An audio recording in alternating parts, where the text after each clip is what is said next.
If you are considering for E2 investor visa, or you are considering businesses in the United States, don't start your project right from looking for the businesses. As long as you do not have an established qualifying buyer's profile, you are not able to buy. You need to have your professional E2 attorney or consultants on board so that they go through your profiling, your source of funds, because most of these businesses, before they share any information of the business, they want to know how soon you can close the transaction. Patrick Findaro, co-founder of Visa Franchise, excited to be joined by Raheel Sheikh, business advisor from Startup Business Bureau. Raheel, thanks so much for joining today. Thank you so much, Patrick, for having me. It's really an honor. So Raheel, you've kind of cracked a nut that we weren't able to do for the past 9 years at Visa Franchise, and that's helping people buy existing independent businesses for the E2 visa. And we'll go in the process and how you guys crack that nut and are differentiated, but I'd love just to kick off a little bit about your experience and your move to the United States. Oh, wow. Okay. So with regards to me, you rightly said I've been able to, it's been 7 years now exclusively working for the E2 investors. And, when I started working for the E2 investors, particularly, so the biggest challenge also I found was, getting the right business opportunities. When it comes to me or my background, since we want to start from there. So I am a business consultant and I've been into the industry from the last 12 years. I initially was based in Dubai, and there also I was doing the same things, the business consultings and business expansions, business growth. And as per, once my client starts demanding, so I was doing their expansions from Middle East to the Western countries, to the European sides, and towards the the North American side as well. Later in the during the time when it's probably just a little bit before the COVID, then I also decided to explore the US market, and you would be surprised to know that I myself is on E2, and I moved. That's right. And I moved on to USA based on my E2 consulting. And another advantage, or another you can say the feather on my wing, is that I'm the only probably agency, at least which is known to me, which I have ever met or I have ever seen on the internet or wherever in Pakistan, or because I'm natively from Pakistan, who is on E2 as an E2 consultant. So that's like a big advantage of mine, because I've been there, I have done that, I have been all over the places. So now coming back to the the business side, that's when I started the E2 consulting, though this was the challenge, and then I decided that okay, we're gonna focus major and more on the business sides of the E2s. And that's what our forte, and that's what we, currently work on. And, for an existing business, there's definitely some benefits and attractiveness in terms of an established customer base, hopefully cash flowing, but definitely revenue. Why an existing business? And maybe you could go through a couple examples. Okay. That's a great way to start, when it comes to the comparisons between the starting a new business and buying a business. So as a business advisor, so, my job is to provide as per the customized individual objectives and the requirements. I do the customized strategical plan, whether somebody should start a business or somebody should buy a business. So I give them the, the plethora of information and knowledge and resources for both of the options. So you understand, Patrick, that entrepreneurship or starting a new business is not for everybody. And the same way, buying a existing business is also not for everybody.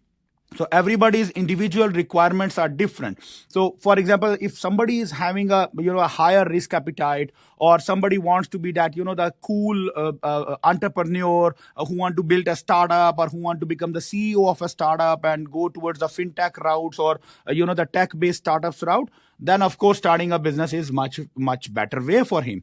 But if somebody is a little more conservative, or I would say more statistical, and he want to be take the maximum optimization of their investments. He want to make sure that there is the secured way of doing the business transactions. Then buying an existing business is a great opportunity. And when it comes to the buying of business in America particularly, so I'm sure you would be aware of there is a great phenomena which is going on as of now, which is called the greatest transfer of wealth, which is right now The silver happening. wave. Oh, yes, exactly. So just for the audience who do not know what is that, the greater transfer of wealth. So basically, America being, the one of the most populated country in the world, and we have a serious. We foresee a serious dilemma or a serious problem coming up, which is our baby boomers are retiring in the next decade. So that means in the next decade, 7 to 10 years of time, around 65% of the American population is going to get retired because they belong to the baby boomer generations. And you know what? The best part is, out of these baby boomers, there are around 30 to 35% of this industry, this segment of the population, they own and operates the local businesses, the SMBs, the small and medium businesses. That means there is a huge inventory coming up into the market every single day. So, as per some of the stats and the surveys, around 10,000 of the boomers are retiring every single day. And that translates it into, if you sleep tonight and you wake up tomorrow, there is on average 2,500 to 3,000 new businesses coming to the market, which is available to do the transition, to exchange hands. So that makes it on total in the next the 7 to 10 years, as per some surveys, 5.1 to $7 trillion inventory in the shape of existing businesses is coming to the market. And Raheel, their kids don't want to run the business because a lot of countries, I would say the majority of countries, it passes from father to son or Yeah. to the daughter to continue running the operations. Right. So that's a another bigger challenge for these baby boomers, because their young generations, which belongs to the millennials and the Gen Z, like yours and mine, we want to become TikTokers. We want to become like the startup entrepreneurs. We want to become a YouTube stars, and we can earn a lot more money on the YouTube than to run a HVAC company of my grandfather. So the problem of these people is they do not have any succession plan, because their next generations and the generations to come are not ready to take the handover of these businesses. That is the reason the businesses are available, are going to be available in the market, which is available for sale.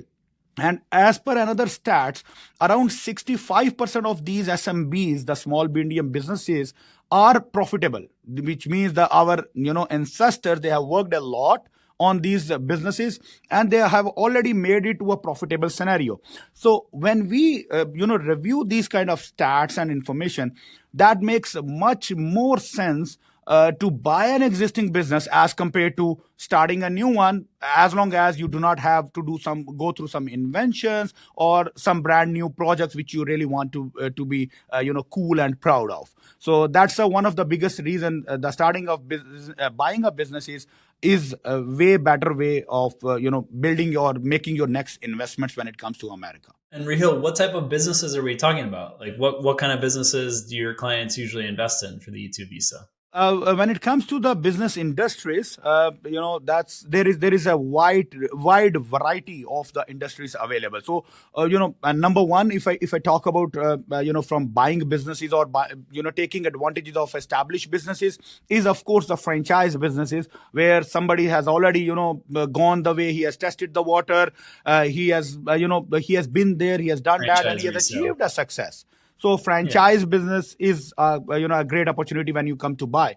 And after the franchise, of course, there are industries like hospitality industries. There are services based industries like home services, your cleanings, your HVAC, your maintenance, your plumbing, your pest control companies. Those kind of home services are there. There is a large number of community of these baby boomers, particularly, or the available inventory in the market is belongs to the retail businesses too. So when it comes to the retail, you are talking about the restaurants, you are talking about the mobile shops, you are talking about coffee shops, food shops, the repair things, a lot of the retail industry. And then if you again link it back to the retirement of this generation, so there is a home care, healthcare services business, which are again one of the very attractive industry to capitalize on, I would say. And with the new era of technology, there are a lot of e-commerce and online businesses are also there, which you can definitely, which my investors mostly prefer to give it a start. That's interesting. The online businesses. So for an acquisition there, like what do you want to see for the E2 visa? Like, do they have to already have some 1099s or US employees if they're buying, an Amazon shop, for example? So when it comes to the particularly to an online business, there is not necessarily that you would have some kind of an employees locally, depending on where the business is based from, or where the business is been operated from, because the online industry is going remote, and especially after COVID, we have seen a majority change that the people do not want to have the local in-house employees, rather they outsource their products or their different chores of the business. For the Amazon businesses or e-commerce businesses, majority of the times you have a well-established teams, but they are sitting in the different corner of the world. Somewhere in the cost-effective areas where you can save a lot of dollars in terms of the management of operations. So, not necessarily we need to have the number of employees, but we need to see the overall business structure and the business model. How old is the business? How viable is the business? What are the future prospects of that particular business? Because in e-commerce, there is another issue which we sometimes face. Some of the product, because some of the businesses are based on single products, because it's e-commerce, and when you do the private labeling, so it's a single product business, and that product has its own life cycle. It's an age, or it's an seasonal product. For example, now we are hitting the Halloween, so there are a lot of new businesses starting promoting the Halloween products or the vacation products. So we need to see and evaluate whether that business is a seasonal or is a all season business, and then whatever the marginalities are there is a different segments of the business and industries which we need to dissect to make sure that the business is making sense and it follows and fulfills the E2 requirements too. That makes sense. And, we get asked a lot just about gas stations, and that's not something that we advise on. I know your group's set up to help with that. Yeah. Is buying an existing gas station a good option for the E2 visa? Okay, so gas station business is one of the very favorite business, especially when it comes to the Southeast Asian, the population. They have friends or cousins that did that. Everybody, in the past. all their families are working in the gas stations, and they love buying the gas stations. It's a one of the top favorite business. So it's comfortable. It's something they know. Like right. Hotels. Easy, absolutely. So only the challenge of the gas station which I see, and that is not for today, that is again for the future, because of the EV technology. The electric vehicles are booming, and electric industries are expanding like anything. So I could foresee that in the next 7 to 10 years, again, there will be a very big dip into the gas station industry. But nevertheless, it's still 7 to 10 years, 10 years from now. If somebody really wants to do the gas station business today, it's still a good opportunity, good way to make money. But only the strategical approach would be that you enter into the gas station industry today and start your plans for the next 5 to 7 years down the line. Either you convert it to an EV stations, or you convert your location to add some multiple revenue streams into your location. I know we have a case with one of your clients where they bought the gas station, and now we got to look to find a franchise food concept that can come into that space. Exactly. And right now, I have one of my clients. He's based in Louisiana, and he bought a whole, it's a big, probably like 2-acre gas station with the car wash, with there is a big land also on the back where they have the condo for the owners living apartment, and they have a food station, they have a deli. So it's in one gas station, it has probably some so 6 to 7 revenue streams. It sounds like they're going to sleep, eat, and work. Exactly. It's so that's their entire world, because you have to work for at least 10 to 12 hours or 14 hours a day. So it's better you stay there and you live there. But if you have smaller kids, then that might not be a good option, because you need to socialize, you need to go to the schools and the extracurricular activities. And what type of factors should people look at when they're evaluating existing businesses? I like that you take a more macro and forward-looking view. I don't Yeah. hear that so much when business advisors or business brokers are talking about buying businesses. It's always just based on the unit level, but I think it's very important to consider. What other factors, besides the trends, should people be looking at? So whenever you are going for buying businesses, so irrespective of the fact that, as I mentioned, there is a lot of inventory coming into the market, there are still a lot of challenges. When you go around and start exploring, the options and opportunities to buy those kind of businesses.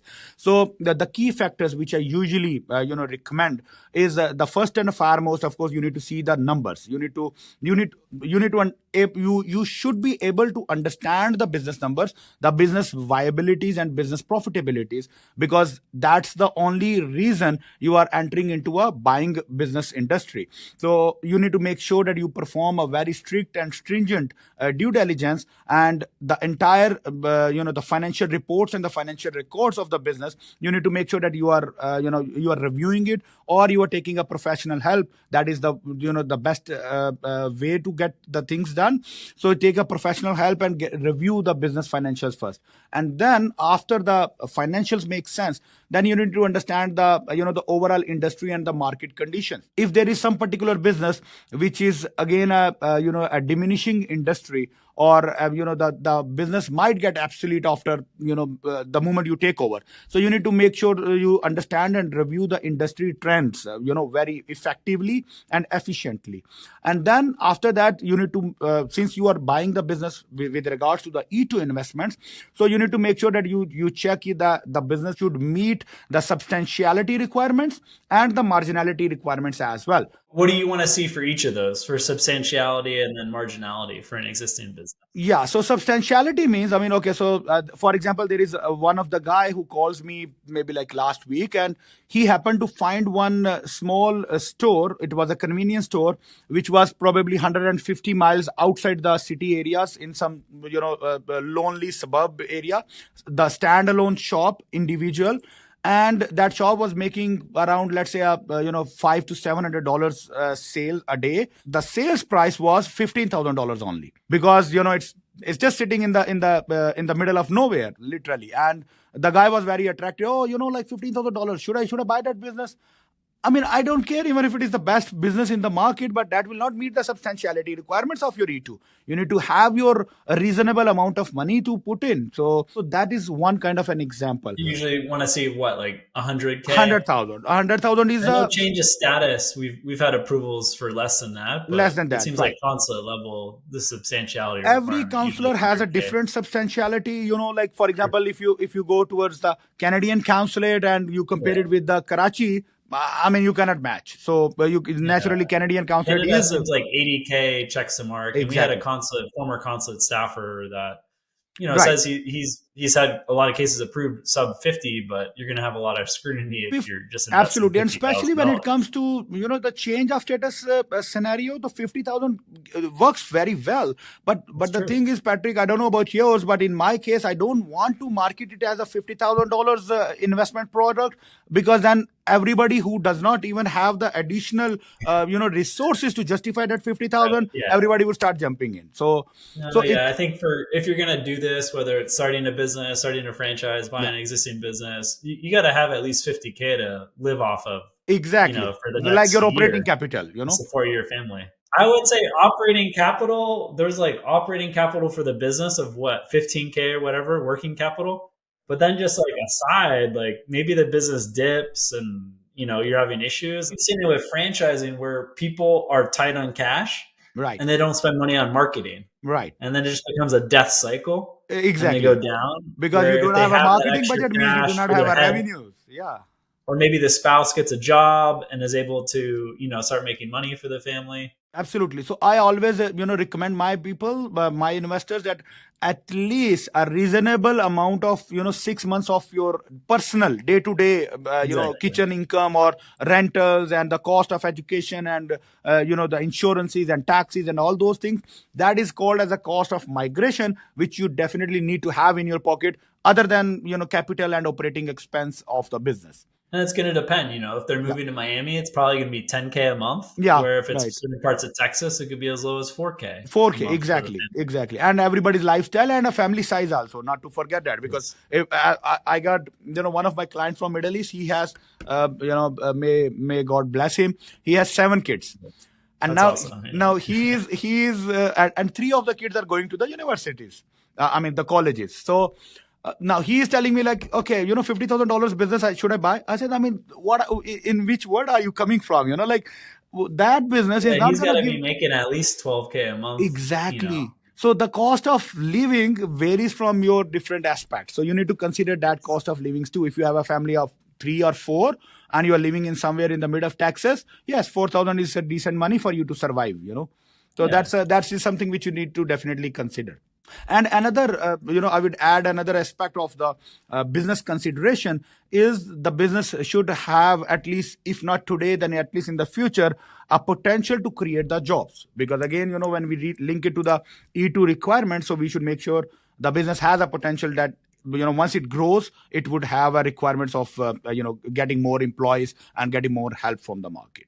That all makes sense. And I know you have a few different business entities, but Acquisitions LLC, how does that group help with the process of actually buying and supporting with the due diligence or looking at the risk? Okay, so Acquisitions LLC is basically our wing for, particularly and dedicatedly for buying businesses and business brokerage. And, what we do in Acquisition LLC is we help our investors to do the complete and thorough, due diligence, finding the qualifying business in the market, helping them and assisting them in finding the right opportunity, and then evaluating and analyzing that opportunities as well. So that includes like risk assessments, that includes their licensings and regulatory or legal requirements are being completed and fulfilled, because sometimes in buying businesses, licensings becomes very critical and very crucial. Oh Maybe yeah, maybe somebody has a license already in place, but that license is not transferable to the new transfer. buyer. So we need to perform those kind of due diligences that the licenses are in place and are transferables. And then the detailed acquisition strategy, which includes the post acquisition the support. So you buy a business today, what next? I mean, you are sitting outside and there is probably still 2 or 3 months would take for you to get your visa done and get your work authorizations, and you can come and join the business. So what is going to happen during that transition time? So we help in navigating those kind of strategies. And once you land here, what you going to do next? So today your E2 is approved, and then tomorrow you land here with your family. Now what should be your priority? The business which is sitting abandoned and you have to take over the control, or the family which you bring along with you, and you need a place to live, you need schools, you need car, you need insurances, you need all those things. So that whole of the transition or the post transition strategies is that what we do. And then of course the lease is one of the bigger challenge when it comes to acquiring a business. So we help them in navigating the lease contracts, lease negotiations, the financial restructuring of the business. So those kind of all from scratch till end. The support and services we provide to to our, especially when the investors coming new to the country. One thing that's important, I guess, to clarify too, is you provide the credibility. Yeah. So instead of putting a 6 month deposit or 9 month deposit, you can help navigate and try to get that lower. And I'm sure people are sitting in Canada, Pakistan, the Yeah. UK, Dubai, asking for, business for sale on Biz by Sell. That's Good a luck, nightmare. getting a response. Yeah. And like, That's one you of the know, nightmare, and that's actually one of the biggest challenge also, Patrick, which I have tried to explain to every single of my potential clients. What people thinks, okay, so we need to do E2, that's fine, so let's start hunting for the business. So what they do, they go to the Biz by Sell or the Facebook Marketplace or the Craigslist of the states, and they think there will be a business available, and they will send them an email or a contact, fill up the contact form, and boom, you got the business information. That's not how it works. I mean, if you seen, I'm sure you would have experienced on the Biz by Sell also. If you go fill up the forms, the one, you will never get a response. And the second, if you get a response, there is so much of the documentations and procedures and processes which you will say, oh, leave it. So Well, I that's know a such a, lot's also bait and switch. Like one of yeah, my clients is selling a franchise in Texas, and I came across the listing. I think it was on Biz by Sell or one of those sites. yeah, And they go, oh, the business is already sold. Like, why is it still there? And I think right. it was the broker trying to generate leads and kind of switch them to some other type of business. Exactly, this is how they do. And and another pain point, Patrick, is if this kind of a listing is there, you get in touch with the broker. He is not going to tell you upfront that, okay, no, this business, I'm sorry, this was off the market and we just forget to, Yeah. or give update. They will still do the NDAs, they will do the documentations and the proof of funds and those kind of things, so that they have all and every information, and at the last they will say, oh, sorry, this is not available, the next one is available. So that's one of the biggest challenge for buying businesses, right? And how does it work? Because there's some states where it's a little easier, like Florida, where there's an MLS and there's a buyer broker, seller broker. How does it work in other places, like Texas, for example? How are you guys helping source the deals and move the transaction forward? So it works, as you rightly said, every state has a different regulations. So for example, as you mentioned, the Florida, there has to be a buyer's broker, there has to be a seller's broker, there has to be a licensed real estate broker, which has been under the realtors or the real estate license and the law. So they perform or they behave a little bit more better or more professional as compared to, let's say, for example, I am based in Virginia. So in Virginia, the business brokerage does not require the licensed broker or licensed agent on the panel. So what happens is here, for example, if tomorrow somebody freshly graduated from the school, he wants to come in and join the board, he can become a business broker. And then he do not have that kind of a regulatory or the legal check and balance in terms of how he do the professionally the business. Of course, there are legal check and balances, which is the federals, in terms of doing the transaction and being transparent, that is there. But on the state level, to do the or to conduct your professional approach of the businesses is not there. So it's same way in many states it varies. So that still remains a challenge.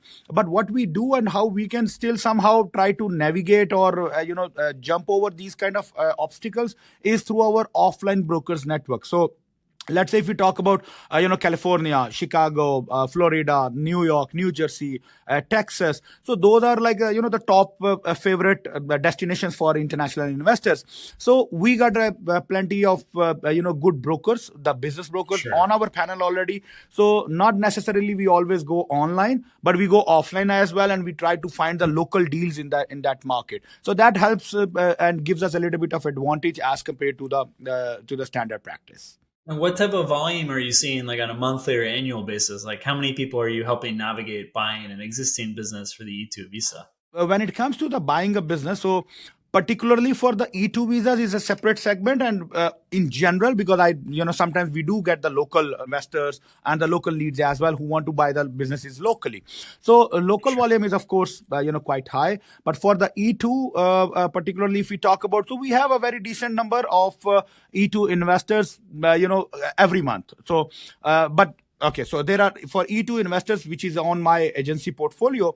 We as I mentioned, we help the both ways. So if somebody wants to start fresh, we help them in starting fresh too. But if somebody wants to buy businesses, so we do. So we have a half off of the both segments. So we have a very decent number of the clientele who look for the businesses. Raheel, closing, what would you say is like one thing that you've learned over the last, 4 or 5 years of helping people buy businesses for the E2 visa in the US that you wish you told your first client that this, and you wish you told that first or second client, a Right. big lesson learned through the experience? Got you. That's a very very authentic and valid question. Very good question. The most important factor in this whole buying a business transaction, there are two, I would say. Number one, you need to make sure that buying a business is not like you go to a grocery and buy a milk bottle and pay the $6 and get a milk. So it's not like it doesn't happen overnight, right? It's a time taking process. Even though we have a very good reputation and very good resources and connections, for some particular businesses, we still need to struggle a lot and do a lot of hunting. So on average, you have to keep in the mind that you are talking about at least a 9 to 12 months in of a time period if you are looking to buy a qualifying business. When I say qualifying business, I mean, you might end up, go to the end of your street corner and you will find one, let's say a juice shop sitting there, and you just pay him the money and he'll sell it to you. But that business may not be a qualifying business for your E2, or even if you get an E2, maybe after that for your as a good investment returns, it might not be a good business or a good Making investment money. opportunity. Right. So that is one which you need to consider, that it's a time taking process. And the second, that is the biggest mistake which people do. If you are considering for E2 investor visa, or you are considering a businesses for businesses in the United States, don't start your project right from looking for the businesses, because there is something called in this industry, we call it as a buyer's profile. So as long as you do not have an established qualifying buyer's profile, I don't care, irrespective of how much money you have sitting in your bank account in your hometown, or you get the best business in the market, which is like once in a century opportunity for you, you are not able to buy because you do not have a buyer's profile. And when I say buyer's profile means that you need to have your your professional E2 attorney or consultants on board, so that they go through your profilings, go through your source of funds, they go through your current credentials, then they filter out the business search, that what kind of industry you want to do, what kind of states you want to do, what kind of a business volume you want to do, how much is your investment budget should be for that particular business. And then you have your company or LLC or the incorporation established, you have your bank accounts established, you have your money transferred and sitting ready to be invested in the market, because most of these businesses would require an NDA, they would require a proof of funds, and they would require to, before they share any information of the business, they want to know how soon you can close the transaction. So if your buyer's profile is not ready, you cannot close the transaction probably 3 months Wasting down the line. everyone's time. Exactly. So these are the two important factors which I say everybody must consider. Raheel, we've worked with quite a few franchise brands where basically the current franchise owner, that there might be 20, 30, 50 locations, bought the franchise system. Mm-hmm. And we had Raheel Patel, who owns Options for Senior America, on our YouTube channel a few months back. And he said it took even longer, but it was a high millions of dollars worth that he invested. And he had some crazy number of letter of LOIs and legal fees. But obviously, if someone buying a business, 100K, 200K, it's not going to take 24 months. It's going to be more in line with 9 to 12 months, like you said. Right. But how many like letters of intent and how many engagements do they usually have to go through? And I know it could be a little, could be a lot, but what's like a reasonable expectation? Right. So someone also doesn't get like discouraged where the first or second deal doesn't materialize. Right. Okay. So that's again a very technical question. In terms of the LOIs or the number of communications and the channels which you open with the businesses or business brokers, on average, if it is, so there is first one condition. So for example, if somebody wants, let's say, a mobile repair shop, okay, technically the mobile repair shop in a city in somewhere in Ohio, okay, and in one particular location. So that means there is a very limited inventory available in that market. So it's a zip code of probably, let's say, a 5 miles radius, and there are already 3 shops available in that radius. So it becomes very limited audience, right? But in general, if you talk about you are okay with buying a gas station in, let's say, Houston, Texas, anywhere in the Houston, Texas, with a budget of $250,000 to $300,000, that gives a bigger bracket. Now we have a room to play, to find the right opportunities. So in that kind of a segmentations, we tend to go at least somewhere between 4 to 6 as a reasonable LOIs. Where we hunt the business, we find we collect the documentations, we review the business, and then later at the end we finalize that, okay, this business has, because most of these businesses also, they are not because they are not linked with the immigration, so they might not have a good updated tax records or their financial records. So if they do not have a good financial record, we cannot buy it for E2. So we rejected, like, for example, 3 businesses we rejected. 4th business we found out, we audited, we performed the due diligence. We said, okay, thumbs up, go ahead, go on. We sign up the deal. and then we go to the the property managers, and the property manager does not like us, due to whatever the reason, so it gets rejected. So on average 5-6 LOIs is reasonable for each business. If you get sooner than that, it's lucky. Okay, that's well said. Yeah. Well, Raheel, you're a wealth of knowledge. Everything E2 business related, startup, buying a business. We look forward to working closer together over the coming months and years. And thanks so much for joining us today. Thank you so much, Patrick. Thank you so much for having me, and looking forward to work together. Thanks, Raheel. Thank you.